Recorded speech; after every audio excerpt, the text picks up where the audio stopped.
Welcome to another Transformers Revenge of the Fallen review. This time we're going to be looking at the Deluxe class Arcee. Now, just like Arcee from the first movie, she is a motorcycle, but with a completely redesigned bike and robot mode. First, we're taking a look at the bike mode here. It is in the same principal design. I'm not sure what kind of bike it is because I'm not really into motorcycles at all, but it is a crotch rocket, if you will, and it has the same type of styling as Chromia. Very bright colors with some Cybertronian language here on the sides, which gives it a real nice effect. Makes it more alien, and it does have a Autobot logo here on the top. And the windshield here, well, not wind, some kind of a visor, is a solid black plastic. It's not translucent at all, and it does have a kickstand here, which placed at this angle it will stand properly. And you want to kick that up, take the attachment here, which will plug into the,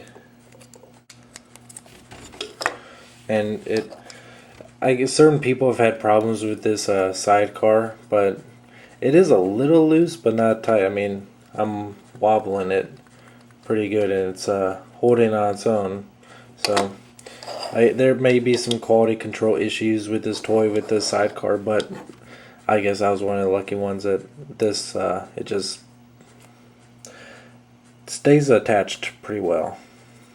But other than as a more stable stand, it really has no purpose at all. The guns don't fire. It's just a little accessory, just made it just to make this toy a little bit easier to display. Now, the vehicle mode is a little bit loose, like you've seen several times. This piece here on the side of the front wheel pops off pretty easily. It's not even really lined up all that well, but in this one section here it keeps on popping off. But other than, it is kind of a loose holding figure. It doesn't peg together all that well, and not really. There's several spots where it actually needs pegs, but doesn't have them. Other than that, it is a pretty neat looking. My only other real major complaint with this vehicle is the same complaint I've had for Chromia and Arcee from the first movie. It's just too big for a motorcycle to be in scale. I don't have a Bumblebee here, but I'd use him. This is a lot taller than Bumblebee and almost as long. I mean, some people may not have a problem with that, don't care about scale, but I'm a scale freak. If I would much prefer the bikes to been Scout class figures. But other than that, just taking scale out of the way, it is a great looking bike. Transformation is a little weird, more so than Chromia. Take this section here, and roll it down, and you can go ahead and fold these in if you want, and as you do so, rotate this one tire. Okay. This is when the fun begins. As far as I can tell, there's no real rhythm that you need to go. You don't really have to go in a certain order. It's mainly just pulling one section out at a time and then pulling another thing out. Then this side here will become one of her arms. So I'll just pull this out to the way for now. Okay, go to the top, rotate this section out just to about here or so, and then rotate this part around and separate the chest like that, and fold up the head. Okay, and this little section, I'm not sure what it's called, will separate too like that. And can finish this arm by folding this section up like that. Okay. A little confused. Okay, there we go. This panel here is going to be on the right side, so you'll be able to determine where to place the rest of the body by this section here. Yeah, that doesn't rotate. This will pivot on its own. Sorry about that. Then rotate this back around. Get that arm out of the way. You can finish this arm. Put it in place, and there's a little itty bitty tab right there that will tuck underneath that chest piece there. Rotate this gun around. Fold out this little piece here with the Autobot symbol on it. That will become her hand, and finish that off by flipping that around. Okay, the wheels here do not attach. I kept on trying to see if they would, because this section here lines up perfectly with that. I kept on trying to make it peg, but sadly it doesn't. So got this little thing going on, and you're done with the robot mode. But as you can see, she can't stand, so you need this sidecar again, which I like this sidecar a lot more than that goofy attachment for Chromia, because this one's a lot easier. Just simply slide the feet or the wheel feet in, and there you have it. Just got a little bit of gangsterling there. Fix that. Now, even though you need a stand to be able to stand her up, she is still unbelievably posable. She has, well, I never really count, 1, 2, 3, 4 points of articulation in her waist alone.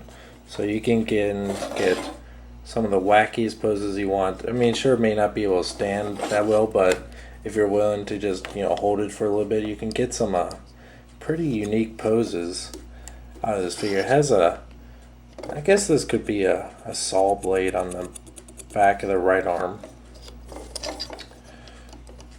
Oh, and one thing I forgot to mention in my Chromia review is that it does have this, like Arcee, it does have this little section that flips out that will tab in to Chromia.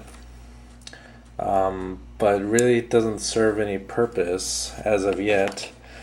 I'll get to that at the end here. Some people complain about it not being able to stand up quite right. I mean, it is, you can get it almost perfectly lined up, but still, it's going to be a little bit cockeyed. But I don't mind it as much as I thought I would. I really like this figure a lot more than I thought I would. Chromia was kind of a disappointment, especially the robot mode. But overall, this is just a really unique figure, and I love unique figures. I mean, we've never seen a robot in Transformers that you could have the upper torso completely away from the legs and have it still make sense. I mean, not going out of the character's range. Sure, I mean, when you look at this, you may not think, hey, that's Arcee, but it is still a really nice display piece. Now, if we compare her to her first movie counterpart, especially on a stand, she's a lot bigger. She's pretty big for a deluxe class figure, and she's a lot taller than Chromia as well. I don't have Chromia here with me. I just got Arcee for this quick comparison. Arcee is the more traditional movie type design. I mean, it's a humanoid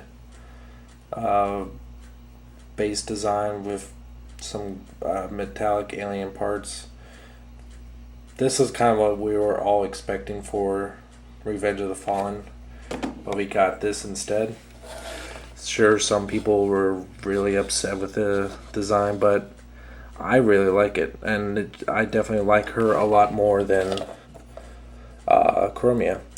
She does have a couple of gimmicks. Her gun / sword, when you press this tab, energy blade comes out, which is pretty neat. And if you want to pretend it has 2 barrels here, that could be a gun, I guess, if you wanted to. And the Mech Alive gimmick on here, you move the head up and down, these gears rotate in the chest. So yeah, it's not as, in my opinion, it's not nearly as bad as figure as a lot of people are making it out to be. If you really have an open mind towards new designs for Transformers and a unique transformation, I think you'll really enjoy it. I mean, sure, it may not be for all the G1 enthusiasts that are strictly for blocky humanoid designs. If you're really open to new ideas for Transformer designs, this one's for you. And really want the more alien aspect that are Transformers, this one's for you, as it is for me. I love the alien designs of these Revenge of the Fallen toys. So I definitely recommend them if it's the right type of design for you. If you love the movieverse design aesthetic, go get her. You won't be disappointed with her at all. Until next time, thank you for watching.